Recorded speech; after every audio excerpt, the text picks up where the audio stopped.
soal sebenarnya apa sih toxic relationship itu dan bagaimana sebuah hubungan itu bisa dinyatakan sebagai ini udah toxic gitu. Hubungan antara dua orang ini tuh kalian sendiri, maksudnya di usia-usia ini kan sebenarnya mulai tertarik ke lawan jenis, terus kemudian merasa Will, boleh gue rungkat nih. Ya udah, sahabatin aja.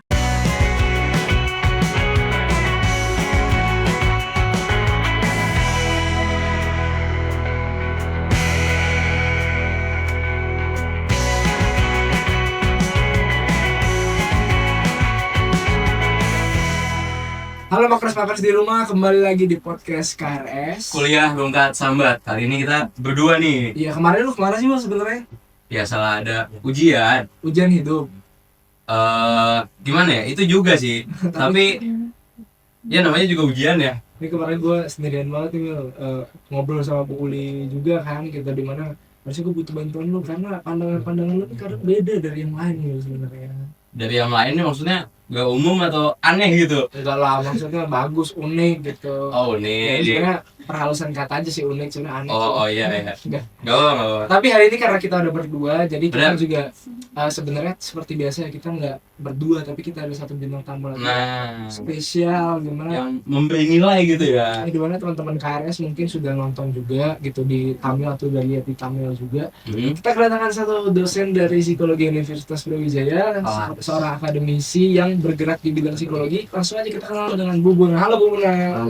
Gimana Bu kabarnya hari ini Bu? alhamdulillah baik, sehat, Sehat ya, berarti udah siap nih buat sharing-sharing ke teman-teman makers Iya. kalau sebutannya gitu. makers ya. Makers. Siap. Mahasiswa KRS. Karena kan Betul. harapannya yang nonton mahasiswa semua gitu. Hmm. Jadi sebutnya KRS. KRS sendiri itu sebenarnya kepanjangan kan kuliah Rungkat Sambat. Iya Bu. Dimana mereka kuliah, permasalahan-permasalahan terjadi di perkuliahan, jadi biasanya ruwet atau rungkat gitu ya. Terus setelah itu baru mereka sambatin. Dan Mengalir gitu loh. kalian yang ini mengarahkan sambatnya gitu. Ya, memudahkan lah. Memudahkan. Kalau misalnya ada sambatan-sambatan mungkin bisa disampaikan ke kita juga gitu. Ya, oke. Oke, hari ini kita ada topik apa, Will? Hari ini itu topiknya soal hubungan sih, tapi hubungannya bukan hubungan sosial biasa. Apa tuh hubungan apa tuh berarti? Hubungan yang romansa dikit lah. Iya. Iyalah, Ini kan kita udah sepakat. Ya soal topiknya soal toxic relationship ya. Betul. Karena mungkin kita juga pengen tahu sih Bu Bona, karena kan relationship atau pasangan itu di mahasiswa sangat umum dan common ya terjadi. Orang-orang pengen pacaran, orang-orang udah mulai nyari pasangan hidup.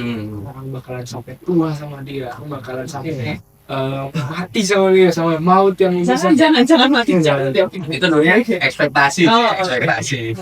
Tapi intinya mereka itu udah mulai nyari-nyari seseorang yang bisa mendampingi mereka gitu ya, Bu. Tapi boleh tahu nggak sih Bu, kenapa relationship itu bisa terbangun di mahasiswa? Kenapa pada stage inilah kita mulai mencari gitu? Oke. Ya sebenarnya di kalian sendiri, maksudnya di usia-usia ini kan sebenarnya mulai tertarik ke lawan jenis, terus kemudian merasa support sistemnya antara temen dan pacar ya, pasangan itu kan berbeda gitu ya. Kalau temen secara umum kan ya udah mungkin nongkrong atau sharing hal-hal yang sifatnya umum atau kalau mungkin kesamaan hobi dan lain sebagainya. Cuman kan kadang nggak bisa ada tuntutan satu sama lain gitu nggak sih? Nggak ada hak dan kewajiban gitu ya kayak ngomong teman atau ada? Enggak ya? Enggak ada. Kalau aja tugas doang lah. Oh, jadi tugas. Kewajiban. Kerjaan tugas mungkin ya. Nah, tapi kalau sama pasangan seringkali kan ada kebutuhan intimacy gitu ya, untuk deket, mungkin jadi bercerita atau ya mungkin ya bisa jadi mungkin ada sampai hal-hal yang sifatnya seksualitas dan lain sebagainya gitu ya, tapi lebih intimate intinya. Teman yang mungkin lebih intimate, punya kebutuhan untuk mungkin berbagi rasa sayang gitu, menceritakan hal-hal yang lebih pribadi, dan itu memang secara umum ya di usia-usia kalian wajar gitu. Kalaupun misalnya sampai tadi yang disampaikan ada keinginan untuk selamanya dan lain sebagainya gitu ya, itu perkara lain, cuman secara umum supportnya beda gitu. Tadi kayak ada tuntutan, kadang ada merasa punya hak dan kewajiban gitu, mungkin akan lebih tuntutannya lebih gitu ya, mungkin bisa menuntut ke pacar tuh lebih gitu, atau mungkin punya ekspektasinya lebih dibanding ke teman biasa, termasuk ke hal-hal yang sebetulnya intimate sharing, atau ya mungkin selalu pengennya bareng-bareng secara physically gitu, maksudnya kayak nongkrong, nggak cuma nongkrong ya, mungkin ya kemana-mana bareng dan sebagainya kan mungkin beda gitu ya ekspektasinya. Sehingga mungkin ya hal-hal seperti itu ya secara kebutuhan juga gitu ya, ya kebutuhan untuk lebih intimate dan lain sebagainya, ketertarikan fisik juga mungkin ya itu yang bikin akhirnya di usia-usia kalian mungkin ya jadi lebih banyak dan lebih eksklusif gitu ya hubungannya. Tapi nih Bu, apalagi mahasiswa Hmm. apa ya awal-awal itu gitu. Kalau di siklus yang saya tahu ya, Oke. awal-awal itu biasanya mahasiswa masuk tuh masih ngeliatin gaya mereka, masih ngeliatin baju, style mereka, gimana mereka dandan tuh biasanya ke kampus bangunnya tuh satu setengah jam atau bisa 2 jam sebelum berkelas supaya mereka bisa ada waktu untuk mungkin ini dulu. Tapi kalau udah akhir-akhirnya mulai udah wah gak peduli gitu, bangun bisa 10 menit sebelum kelas. Oke, cocok ya. Enggak ya, kalau saya bangunnya paling ya 15 menit. 2 menit ya, bukan 10 ya. Bukan. Selisih 5 menit. 5 menit dong, tapi kan berhak 5 menit ngaruh.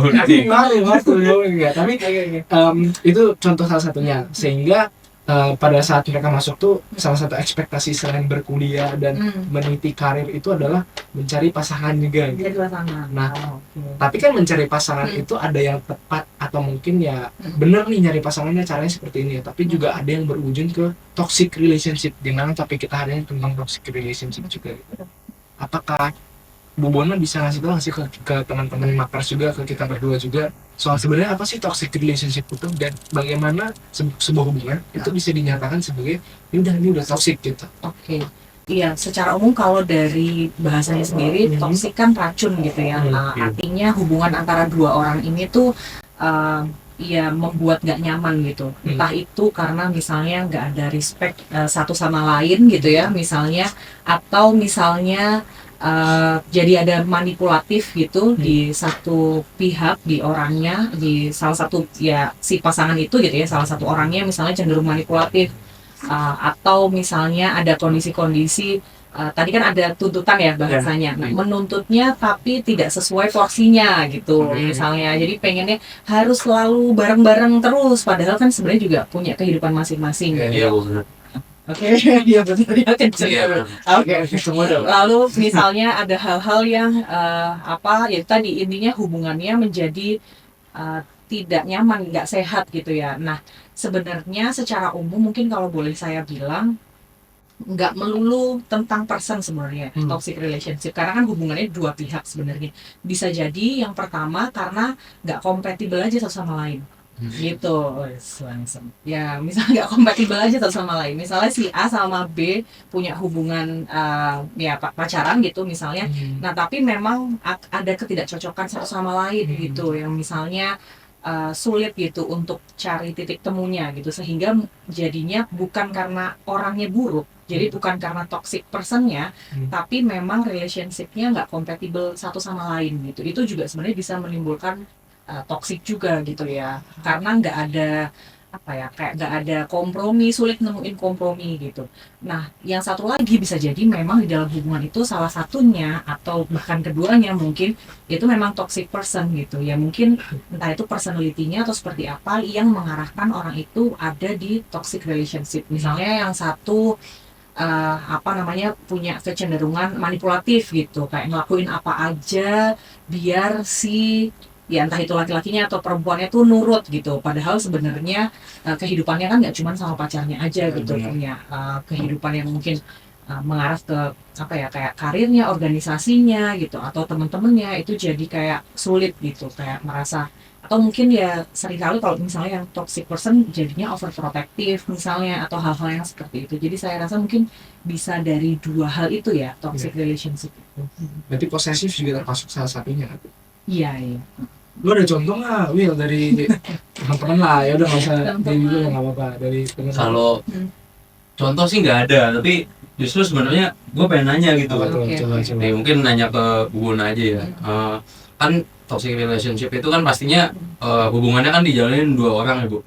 Untuk yang kayak bisa menilai gitu Bu, atau merasa kalau hubungannya ini udah masuk ke tahap yang toxic, itu umumnya dirasakan kedua-duanya atau dua pihaknya, atau cuma salah satu aja Bu?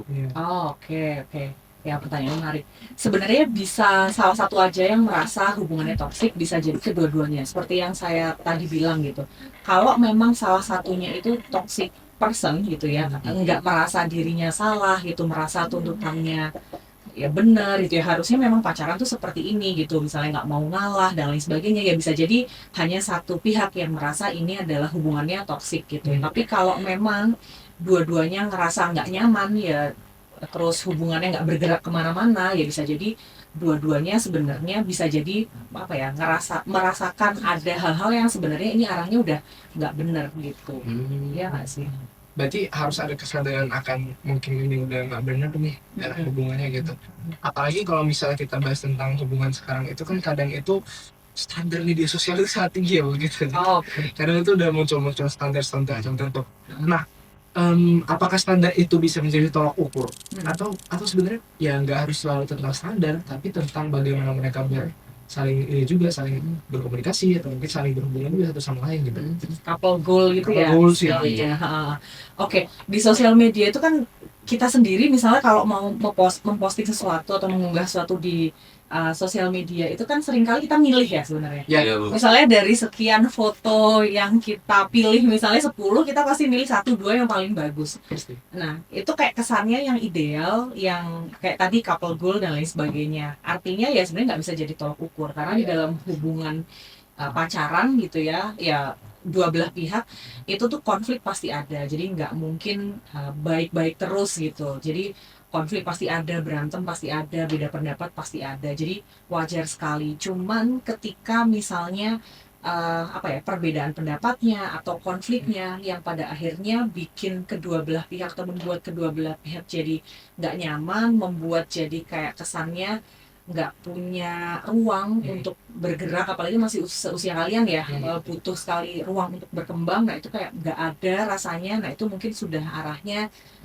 sudah toksik sih gitu. Tapi ya coba dicek lagi gitu, takutnya ya memang ada hal-hal yang sebenarnya masih bisa diperbaiki atau enggak. Kalau enggak ya kayaknya udah arahnya ke sana. Jadi nggak bisa dijadikan tolak ukur sebenarnya couple goal yang ada di sosial media gitu, karena balik lagi mungkin di dalam hubungan kan ya nggak harus di kayak menikah ya, tapi pacaran pun kan mungkin juga sudah kalian punya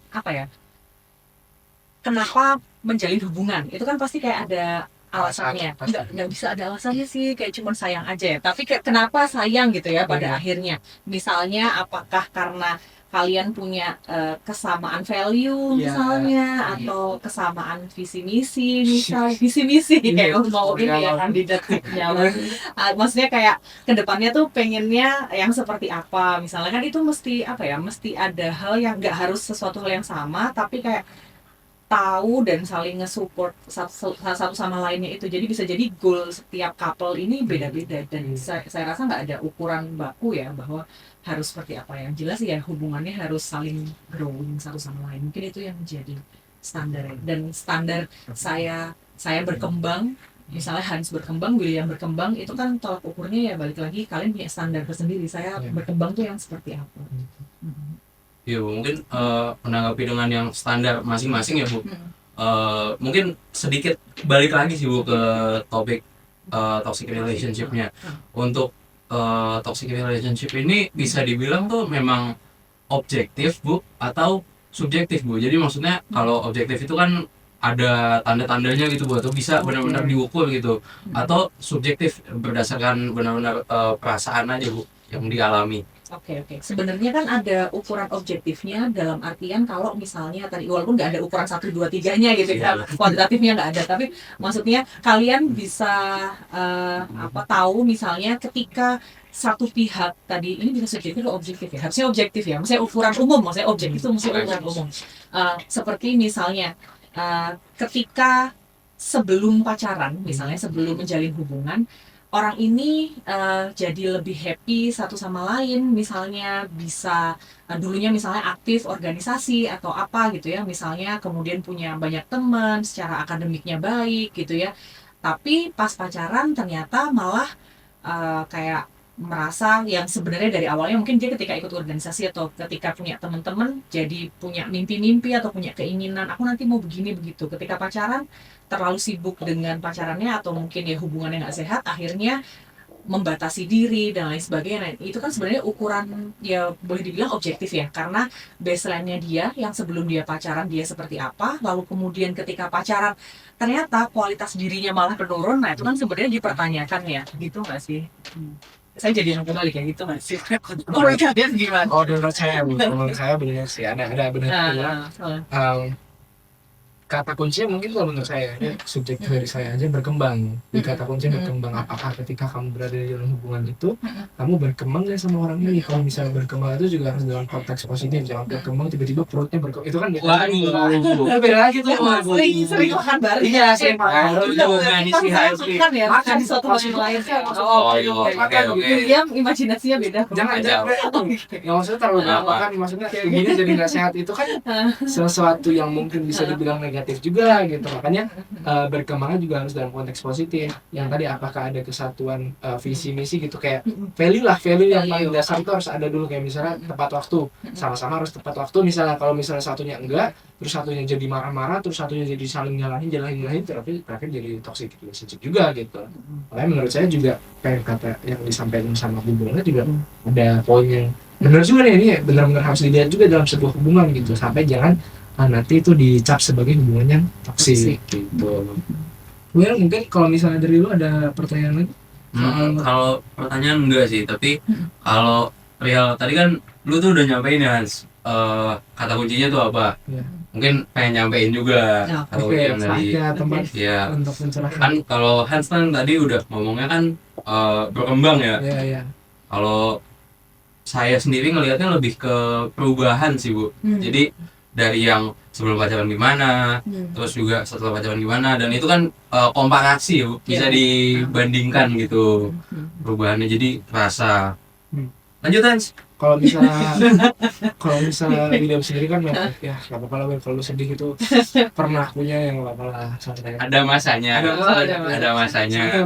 Pengalaman hidup kan membuat kita makin belajar juga. Hidup itu ngumpulin cerita Bu. Kata kunci lebaran itu dia dari pengalaman juga nih. Iya. Sekarang jadi berkembang ya. Sekarang berkembang. Kembang apa? Harus Bu. Berkembang. Apanya nih? Tadi kata intinya apa? Berkembang apanya? Apa ya? Mindset. Oke. Itu juga. Terus yang lain apa? Ada lagi? Tadi mau ngejok sih tapi nggak ketemu gitu. Oke. Coba lagi. Nah, Iya. selanjutnya ini soal toxic relationship, sebenarnya saya pengen tanya sih, soalnya kan saya pernah dengar ya, katanya itu kepribadian seseorang itu kadang ada faktor genetiknya juga. Oke. Nah, contohnya kayak gini Bu. Sebenarnya ini bukan genetik juga sih, tapi mungkin nurture-nya ya, dari pembesaran orang tua. Pola asuhnya gitu. Dari seseorang yang dari pengalaman keluarga background yang seperti broken home misalnya, atau mungkin sering melihat nih dari kecil dia udah ngeliat orang tuanya berantem gitu. Nah, sehingga waktu dia dewasa, baik secara sadar ataupun tidak, itu di sebuah hubungan dia juga seperti itu gitu. Nah, itu tuh benar ada faktor yang mempengaruhinya, atau ya sebenarnya enggak, itu tergantung dianya aja pola pikirnya gitu. Oh, oke. Ya, itu kan dia personality-nya dia, itu pasti kan di dalam hubungan itu pasti sangat dipengaruhi oleh pola asuh, bagaimana dia melihat juga mengimitate gitu ya, bagaimana pola relasi yang dia lihat di sehari-harinya ya. Contoh paling dekat ya harusnya orang tua gitu ya, atau orang terdekat.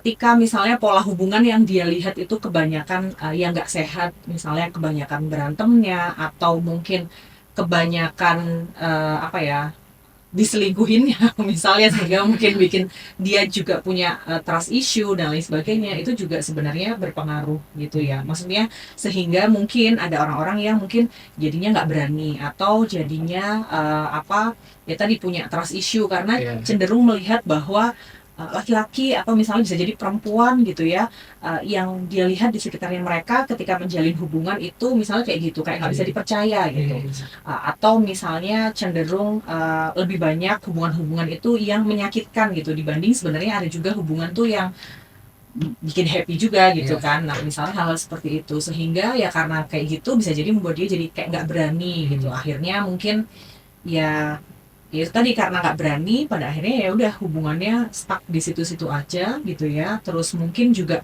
tadi punya tuntutan-tuntutan untuk selalu membuktikan bahwa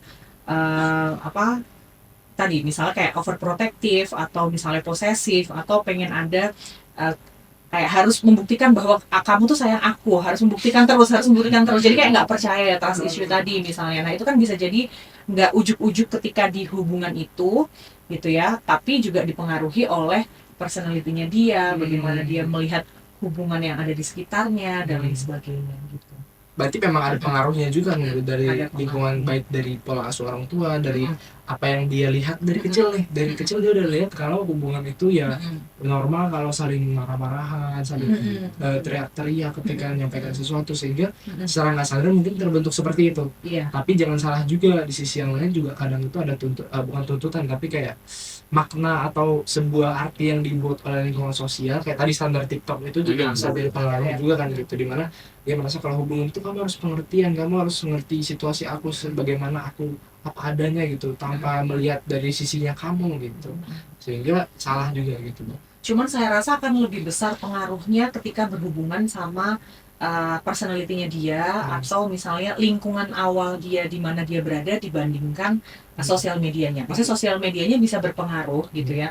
Tapi ketika misalnya si A dan si B ini sama-sama nonton atau mengakses sosial media yang sama, tapi yang satu punya kecenderungan lebih tinggi gitu ya, misalnya untuk mengikuti apa hal-hal yang ada di sosial medianya dibanding yang B, misalnya karena mungkin secara personality-nya kurang mature misalnya, atau ya tadi dia nggak tahu standar yang baik itu seperti apa, sehingga yang dia lihat nggak punya patokan gitu ya, standar apa namanya hubungan yang ideal tuh yang seperti apa, sehingga ya udah akhirnya apa yang dilihat di sosial media dan lain sebagainya kayak kesannya kayaknya itu yang benar gitu. Tapi kalau yang satu lagi misalnya udah tahu bahwa hubungan yang ideal itu yang seperti apa, karena mungkin di sekitarnya juga hubungannya sehat, sehingga walaupun melihat di sosial media harusnya begini, tapi dia bisa memfilter gitu, mana kira-kira yang cocok sama saya, mana yang nggak cocok sama saya. Jadi saya rasa mungkin sosial medianya bisa ada pengaruhnya, tapi dari sisi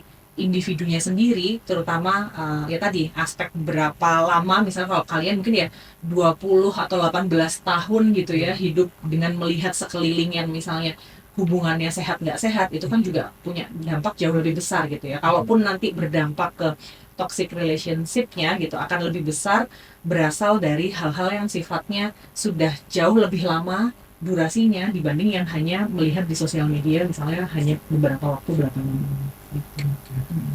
Cara mereka sadar itu kira-kira gimana? Ini mungkin ini ya tips untuk teman-teman yang mungkin merasa di tempat atau di hubungan yang toxic gitu, di toxic relationship, yang harus kalian lakukan tuh ini apa contohnya? Oke.